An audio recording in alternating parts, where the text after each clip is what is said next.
Pasar Baghdad sedang ramai ketika seorang penjual rempah berdiri di atas bangku kayu sambil berteriak lantang. Siapapun yang merasa badannya tidak enak, minumlah air panas mendidih. Virus akan mati seketika di dalam tubuh. Orang-orang berhenti. Beberapa mengangguk setuju. Seorang bapak tua bahkan langsung memesan teko besar. Abu Nawas, yang sejak tadi menimbang kurma sambil mendengar, menoleh perlahan. Ia tersenyum tipis, lalu mendekat tanpa suara. "Maaf, Tuan," kata Abu Nawas santai, "bolehkah saya bertanya sebelum Bapak itu meminum airnya?" Penjual rempah mendengus. "Tanya apa lagi?" Ini sudah jadi pengetahuan umum. Panas membunuh kuman. Logika sederhana. Abu Nawas mengangguk, seolah setuju. Benar. Panas memang bisa membunuh kuman. Saya sepakat. Tapi saya ingin tahu, air panas itu mau membunuh kuman yang mana? Penjual itu tersenyum sinis. Ya virus di tubuh, tentu saja. Abu Nawas menunjuk teko yang masih monopol. Kalau begitu, bolehkah saya menyarankan agar Bapak merebus tubuh orang ini sekalian? Karena virusnya ada di dalam tubuh, bukan di cangkir. Orang-orang tertawa kecil. Penjual mulai kesal. Jangan memutarbalikan. Air panas masuk ke tubuh, panasnya menyebar. Abu Nawas mengangguk lagi. Baik. Kita pakai logika yang sama. Kalau seseorang kedinginan, apakah cukup minum air es supaya seluruh tubuhnya jadi dingin seperti es? Beberapa orang menggeleng. Seorang ibu berkata, tidak, ia tetap saja dingin badan. Persis, kata Abu Nawas. Tubuh manusia bukan kendi tanah liat kosong. Ada sistem yang mengatur suhu. Kalau terlalu panas, tubuh akan melawan. Kalau terlalu dingin, tubuh akan melawan. Kalau tidak melawan, kita sudah matang seperti daging sup. Gelat tawa terdengar lebih keras. Penjual rempah belum menyerah. Tapi orang-orang merasa lebih enak setelah minum air panas. Merasa lebih enak, ulang Abu Nawas pelan. Perasaan itu penting, tapi berbeda dengan membunuh virus. Ia lalu menunjuk roti pipih yang sedang dipanggang di dekat mereka.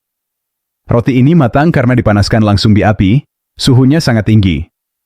Sekarang saya bertanya, kalau air panas ini benar-benar cukup panas untuk membunuh virus di tubuh, kira-kira apa yang terjadi pada tenggorokan dan lambung kita lebih dulu? Orang-orang mulai saling berpandangan. Seorang pemuda nyeletuk, luka, mungkin? Abu Nawas tersenyum. Tepat. Virus mati pada suhu yang membuat sel manusia juga tidak tahan. Artinya, sebelum virusnya mati, pemilik tubuhnya sudah menjerit kesakitan. Ia mendekat ke bapak tua yang memegang teko. Bapak, kalau saya menuangkan air ini ke tangan Bapak, apakah virus di tangan Bapak mati? Ya mati, jawab Bapak itu. Dan tangan Bapak bagaimana? Melepuh. Nah, kata Abu Nawas lembut, lambung Bapak tidak lebih kebal dari kulit tangan Bapak. Suasana pasar menjadi riuh. Beberapa orang tertawa, beberapa mengangguk setuju. Penjual rempah mencoba jalan lain.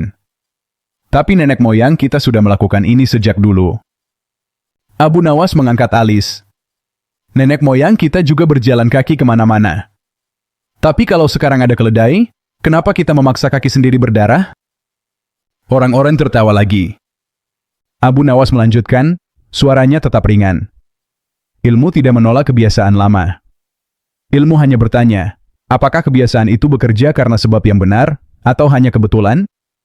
Ia lalu mengambil napas, seperti sedang berpikir keras. Minum air hangat bisa membuat tenggorokan lebih nyaman, membantu cairan tubuh, dan membuat orang rileks. Itu benar. Tapi mengatakan air panas membunuh virus di dalam tubuh, itu seperti mengatakan hujan bisa membersihkan ikan di laut. Seorang pedagang kain berseru, masuk akal juga. Penjual rempah terdiam sejenak, lalu berkata lirih, jadi menurutmu semua ini salah? Abu Nawas menggeleng. Bukan salah, tapi keliru memahami sebab. Air panas tidak masuk ke tubuh untuk menjadi pembunuh virus.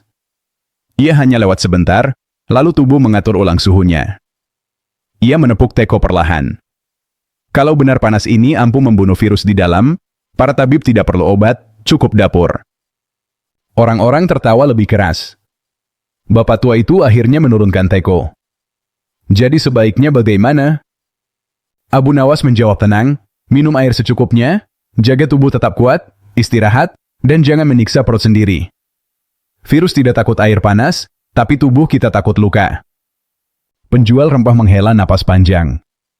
Kau ini, Abu Nawas, selalu membuat orang berpikir. Abu Nawas tersenyum kecil. Itu lebih aman daripada membuat orang melepuh. Kerumunan belum bubar. Justru semakin rapat. Beberapa orang yang tadinya lewat kini berhenti, penasaran melihat penjual rempah yang mulai kehabisan kata. Penjual itu mengusap keringat di dahinya. Kalau begitu, katanya sedikit menantang, kenapa banyak tabib menyarankan minum air hangat saat sakit? Bukankah itu bukti bahwa panas membantu melawan penyakit? Abu Nawas tidak langsung menjawab. Ia mengambil gelas tanah liat kosong, lalu mengisinya dengan air biasa dari kendi pedagang sebelah. Air ini, katanya sambil mengangkat gelas, kalau saya minum, apa yang terjadi? Masuk ke perut, jawab seseorang. Dan setelah itu, diserap tubuh. Abu Nawas mengangguk. Sekarang, kalau air ini panas, apa yang berubah? Rasanya, kata seorang perempuan. Betul, jawab Abu Nawas. Yang berubah pertama kali adalah rasa, bukan keajaiban. Ia menoleh ke penjual rempah. Tabib menyarankan air hangat bukan karena air itu menjadi prajurit yang membunuh virus, tetapi karena tubuh yang cukup cairan bekerja lebih baik. Sama seperti pedati yang rodanya diberi minyak, bukan rodanya jadi lebih pintar, tapi gesekannya berkurang. Beberapa orang mengangguk pelan, mulai memahami arah pembicaraan. Penjual rempah mencoba bertahan. Tapi panas itu musuh kuman. Semua orang tahu. Abu Nawas tersenyum tipis. Saya setuju. Tapi mari kita jujur pada ukuran. Ia menunjuk matahari yang mulai naik. Matahari itu panas. Apakah dengan berjemur sebentar semua penyakit hilang? Tidak, jawab orang-orang hampir bersamaan. Karena panas yang dibutuhkan untuk membunuh kuman jauh lebih tinggi daripada panas yang aman bagi manusia. Lanjut Abu Nawas. Kalau suhu tubuh naik sedikit saja, kita sudah demam dan lemas. Kalau dinaikkan lagi, bukan virus yang kalah lebih dulu, tapi kita. Seorang pemuda di belakang berseru, jadi minum air panas itu sia-sia? Abu Nawas menggeleng. Tidak sia-sia, asal tidak diberi janji palsu. Ia memandang sekeliling, memastikan semua mendengar. Air hangat membantu tenggorokan terasa nyaman, membantu lendir lebih mudah keluar, dan membuat orang mau minum lebih banyak. Itu manfaat nyata. Tapi membunuh virus? Itu cerita yang terlalu jauh. Penjual rempah terdiam, lalu berkata lirih, kalau begitu, apa bahayanya kalau orang percaya mitos ini? Abu Nawas menghela napas pelan, nadanya sedikit lebih serius. Bahaya pertama, orang merasa sudah mengobati diri, lalu menunda perawatan yang benar. Bahaya kedua, orang meminum air terlalu panas, melukai mulut dan saluran cerna. Dan bahaya ketiga, ia berhenti sejenak, akal sehat ikut terbakar. Beberapa orang tertawa, tapi ada juga yang terlihat berpikir dalam-dalam. Bapak tua yang tadi hampir minum air mendidih mengangguk kuat. Aku pernah melihat tetanggaku sakit perut setelah memaksakan air panas. Abu Nawas menoleh kepadanya. Tubuh kita seperti rumah. Kalau ada pencuri di dalam, bukan berarti kita membakar rumahnya agar pencurinya mati. Tawa kembali pecah, lebih keras dari sebelumnya. Penjual rempah akhirnya menurunkan bahunya. Baiklah, Abu Nawas. Aku akui, ucapanku berlebihan. Abu Nawas tersenyum ramah. Berjualan itu mencari rezeki, bukan menyebar keyakinan yang salah. Kerumunan mulai berbisik-bisik, sebagian mengulang kata-kata Abu Nawas dengan bahasa mereka sendiri. Beberapa bahkan menegur penjual lain yang masih berteriak soal air panas penyembuh segala penyakit. Abu Nawas mengambil kembali kurmanya yang tadi belum sempat dibayar, lalu berkata santai sambil berjalan menjauh, kalau kebenaran disampaikan dengan logika, ia tidak perlu teriak. Orang akan datang sendiri. Di belakangnya, pasar Baghdad kembali riuh, tapi kali ini dengan suara orang-orang yang berdebat, bukan tentang siapa yang benar, melainkan tentang bagaimana menjaga tubuh tanpa menyakiti akal. Belum jauh Abu Nawas melangkah, seorang tabib istana yang kebetulan melintas berhenti dan memanggilnya. Abu Nawas, katanya, aku mendengar perdebatanmu. Kau pandai berbicara, tapi rakyat sering lebih percaya pada yang sederhana. Air panas terdengar masuk akal bagi mereka. Abu Nawas berhenti. Justru karena terdengar masuk akal, ia perlu diuji. Tabib itu menyipitkan mata. Bagaimana kau menjelaskannya kepada orang yang tidak mengerti ilmu tubuh? Abu Nawas menoleh ke kerumunan yang masih mengintip. Dengan hal yang mereka alami sehari-hari. Ia mengambil sebuah sendok logam dari penjual makanan. Kalau sendok ini kotor, kita bisa membersihkannya dengan air panas, benar? Benar, jawab tabib. Sekarang, lanjut Abu Nawas, kalau perut kita kotor, apakah kita menyiramnya dengan air mendidih seperti mencuci sendok? Kerumunan tertawa, tabib tersenyum kecut. Tubuh manusia, kata Abu Nawas, membersihkan dirinya sendiri dengan cara yang jauh lebih halus. Ada pertahanan, ada proses, ada waktu. Air panas hanya tamu singgah, bukan pasukan pembasmi. Tabib itu mengangguk perlahan. Masalahnya, orang ingin jalan cepat. Dan mitos selalu menawarkan jalan cepat, jawab Abu Nawas. Itulah yang membuatnya laku. Seorang ibu maju ke depan. Tapi kami takut, Abu Nawas. Saat sakit, kami ingin melakukan sesuatu. Abu Nawas memandangnya dengan empati. Itu manusiawi. Tapi melakukan sesuatu yang salah hanya memberi rasa tenang palsu. Ia melanjutkan, nadanya tetap ringan. Kalau sebuah jembatan rapuh, menutup mata saat menyeberang tidak membuatnya lebih kuat. Orang-orang mulai diam. Kali ini bukan karena lucu, tapi karena merasa tersentuh. Tabib istana lalu berkata, aku pernah menangani pasien yang saluran tenggorokannya rusak karena terlalu sering meminum air panas saat sakit. Kerumunan mendesah. Beberapa orang saling menatap, seolah teringat pengalaman serupa. Abu Nawas menambahkan, virus tidak hidup di cangkir, ia hidup di sel. Dan sel kita tidak bisa direbus tanpa merusak diri sendiri. Itu bukan pendapat, itu batas alam. Penjual rempah yang sejak tadi diam akhirnya berkata, aku kira aku membantu. Abu Nawas menepuk pundaknya. Membantu itu niat. Mengerti sebab akibat itu tanggung jawab. Seorang pemuda di belakang bertanya, jadi apa yang harus kami ingat? Abu Nawas berpikir sejenak. Ingat ini, kalau sebuah cara terdengar terlalu mudah untuk masalah yang rumit, biasanya ia tidak benar. Kerumunan perlahan bubar. Tapi kali ini mereka membawa sesuatu yang berbeda, bukan resep instan, melainkan keraguan sehat. Abu Nawas berjalan menyusuri pasar, mendengar orang-orang mulai saling mengoreksi. Air hangat boleh, kata seseorang, tapi jangan percaya ia pembunuh virus. Ia tersenyum kecil. Bukan karena merasa menang debat, tetapi karena satu mitos hari itu kehilangan pijakan, bukan oleh teriakan, melainkan oleh logika yang sederhana dan pengalaman nyata. Di ujung pasar, Abu Nawas duduk sebentar di dekat penjual teh. Ia belum memesan apapun, hanya mendengarkan. Dua orang pria sedang berdebat kecil, mengulang apa yang baru saja mereka dengar. Tapi aku tetap merasa air panas itu, menyapu, penyakit, kata yang pertama. Yang kedua menjawab ragu, Abu Nawas bilang itu cuma perasaan. Abu Nawas tersenyum tipis, lalu ikut bicara tanpa menoleh. Perasaan itu penting. Tapi ia sering menipu. Keduanya terkejut. Bagaimana maksudmu? Tanya salah satu. Abu Nawas akhirnya menoleh.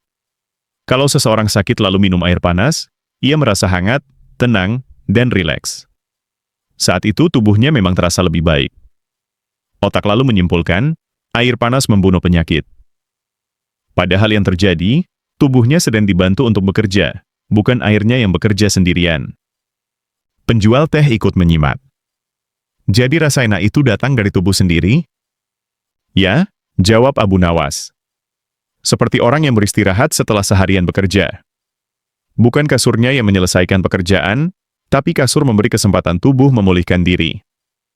Salah satu pria mengangguk pelan. Berarti salah paham ada di sebabnya. Persis, kata Abu Nawas. Manusia sering keliru membedakan apa yang membantu dengan apa yang menyembuhkan. Tak lama kemudian, seorang pemuda berlari kecil menghampiri. Abu Nawas. Ada orang di gang sebelah pingsan setelah minum air panas. Katanya mau cepat sembuh. Kerumunan kecil langsung bergerak. Abu Nawas berdiri dan mengikuti. Di gang sempit itu, seorang lelaki terbaring, wajahnya pucat, napasnya pendek. Tabib istana yang tadi masih ada di pasar segera memeriksa. Saluran tenggorokannya iritasi, kata tabib. Airnya terlalu panas. Orang-orang terdiam. Tidak ada tawa kali ini. Abu Nawas berjongkok di samping lelaki itu. Lihat, katanya pelan tapi jelas, ini bukan cerita dari buku. Ini akibat dari percaya bahwa tubuh bisa diperlakukan seperti panci. Seorang wanita berbisik, tapi niatnya baik. Abu Nawas menoleh. Niat baik tanpa pemahaman sering berakhir dengan penyesalan. Tabib memberi isyarat agar lelaki itu dibawa ke tempat yang lebih sejuk. Setelah suasana agak tenang, Abu Nawas berdiri dan berbicara lagi, kali ini tanpa canda. Tubuh manusia menjaga suhunya dengan sangat ketat. Sedikit saja meleset, kita sakit. Itu tanda bahwa tubuh bukan medan perang yang bisa kita siram senjata sembarangan. Seorang pemuda bertanya lirih, kalau begitu, kenapa virus bisa mati di luar tubuh, tapi tidak di dalam? Abu Nawas mengangguk puas. Pertanyaan bagus. Ia mengambil sepotong kain. Virus di luar tubuh seperti biji di tanah gersang. Panas sedikit saja, ia mati. Tapi di dalam tubuh, ia bersembunyi di dalam sel kita, yang suhunya dijaga ketat. Untuk memanaskannya sampai virus mati, sel kita juga harus rusak. Orang-orang mengangguk satu persatu. Karena itu, lanjut Abu Nawas, ilmu tidak mencari cara membakar virus, tapi membantu tubuh mengenali dan melawannya sendiri. Penjual teh berkata pelan, jadi minum air panas itu seperti menghangatkan diri di malam dingin, bukan mengusir musuh. Abu Nawas tersenyum. Akhirnya ada yang merangkumnya dengan tepat. Gang itu perlahan sepi. Orang-orang kembali ke pasar dengan wajah berbeda, lebih hati-hati, lebih berpikir. Abu Nawas berjalan lagi, kali ini lebih pelan. Ia mendengar seseorang berkata, mulai sekarang, aku akan bertanya, masuk akal atau hanya terdengar meyakinkan? Ia berhenti sejenak, lalu melangkah lagi. Hari itu, bukan virus yang dikalahkan, melainkan kebiasaan menerima jawaban mudah tanpa bertanya lebih jauh. Di sudut lain pasar, beberapa orang duduk melingkar. Perdebatan kecil kembali muncul, kali ini lebih hati-hati. Seorang lelaki muda berbicara sambil mengaduk tehnya. Kalau air panas tidak membunuh virus, kenapa orang tua kita dulu menyuruh begitu? Abu Nawas yang kebetulan lewat berhenti lagi, karena mereka melihat hasil tapi tidak melihat proses. Semua menoleh. Dulu, lanjutnya, orang yang sakit minum air hangat lalu beristirahat karena tubuhnya lemas. Saat ia sembuh beberapa hari kemudian, air panas yang diingat bukan istirahatnya. Seorang pedagang sayur mengangguk, jadi air panas jadi kambing hitam sekaligus pahlawan. Benar, kata Abu Nawas. Manusia suka cerita yang sederhana, padahal tubuh bekerja dengan cara yang rumit. Seorang pria bertopi lusuh bertanya, kalau begitu, apakah air dingin juga tidak berpengaruh apa-apa? Abu Nawas tersenyum. Air dingin pun sama, ia bisa menyegarkan, tapi tidak menjadi pembunuh penyakit. Yang berlebihan selalu berbahaya, baik panas maupun dingin. Ia lalu mengambil napas dan berkata lebih pelan, seolah sedang mengajak berpikir bersama. Bayangkan tubuh seperti kota, virus adalah penyusup yang bersembunyi di rumah-rumah penduduk. Kalau kita membakar seluruh kota untuk membunuh penyusup, apa yang tersisa? Seorang anak kecil menjawab polos, tidak ada kota. Beberapa orang tertawa, tapi tawa itu cepat berubah menjadi anggukan. Ilmu kesehatan, lanjut Abu Nawas, tidak mencari cara yang paling keras, tapi yang paling masuk akal dan paling sedikit melukai. Seorang ibu berkata ragu, tapi mitos itu menenangkan. Ya, jawab Abu Nawas. Seperti cerita sebelum tidur, menenangkan tapi tidak selalu benar. Ia melanjutkan, masalahnya, tubuh bukan anak kecil yang bisa ditenangkan dengan cerita. Ia butuh perlakuan yang sesuai dengan cara kerjanya. Penjual teh menambahkan, kalau begitu mitos ini bertahan karena orang ingin merasa memegang kendali. Abu Nawas mengangguk. Tepat, saat sakit, manusia takut, dan rasa takut mencari pegangan tercepat. Seorang pemuda bersandar ke tiang. Jadi tugas kita bukan menertawakan mitos, tapi menjelaskan batasnya. Abu Nawas tersenyum puas. Itu kalimat paling sehat hari ini. Dari kejauhan terdengar suara penjual lain mulai mengubah teriakannya. Air hangat untuk kenyamanan bukan obat mujarab. Beberapa orang tertawa kecil. Abu Nawas melangkah pergi lagi, melewati pasar yang sama, tapi dengan percakapan yang berubah. Ia mendengar orang-orang mulai bertanya sebelum percaya, mulai membedakan rasa nyaman dari bukti. Di antara hiruk-pikuk itu, satu kalimat terus bergema dari mulut ke mulut. Tubuh bukan panci dan penyakit bukan sup yang bisa direbus. Menjelang sore, pasar mulai lengang. Matahari turun perlahan, Panasnya tidak lagi menyengat, seolah ikut memberi pelajaran tentang batas. Abu Nawas berhenti di tepi sungai kecil, mencuci tangannya dengan air biasa. Seorang anak yang sejak tadi mengikuti bertanya polos, "Abu, kalau bukan air panas, lalu apa yang paling kuat melawan penyakit?" Abu Nawas tidak langsung menjawab. Ia menatap air yang mengalir, lalu berkata pelan, "Tubuh yang diperlakukan dengan benar." Anak itu mengeringit. "Itu maksudnya bagaimana?" "Diberi cukup minum, cukup istirahat, makanan yang wajar, dan waktu," jawab Abu Nawas. "Tubuh tidak butuh disiksa untuk sembuh. Ia butuh kesempatan." Anak itu terdiam, lalu mengangguk, seolah baru memahami sesuatu yang besar dengan kata-kata sederhana. Di belakang mereka, dua orang dewasa sedang berdebat kecil. Bukan lagi soal air panas membunuh virus, melainkan tentang seberapa panas air yang aman diminum. Perdebatan itu tidak keras, tidak emosional, dan penuh pertanyaan. Abu Nawas tersenyum tipis. Hari itu, mitos tidak runtuh karena dimarahi atau ditertawakan. Ia runtuh karena diuji, dibandingkan, dan dihadapkan pada kenyataan yang pernah dialami banyak orang, tetapi jarang dipikirkan. Air panas tetap diminum orang, tapi bukan sebagai senjata. Hanya sebagai minuman. Dan di pasar Baghdad, untuk pertama kalinya, logika terdengar lebih meyakinkan daripada janji kesembuhan yang instan.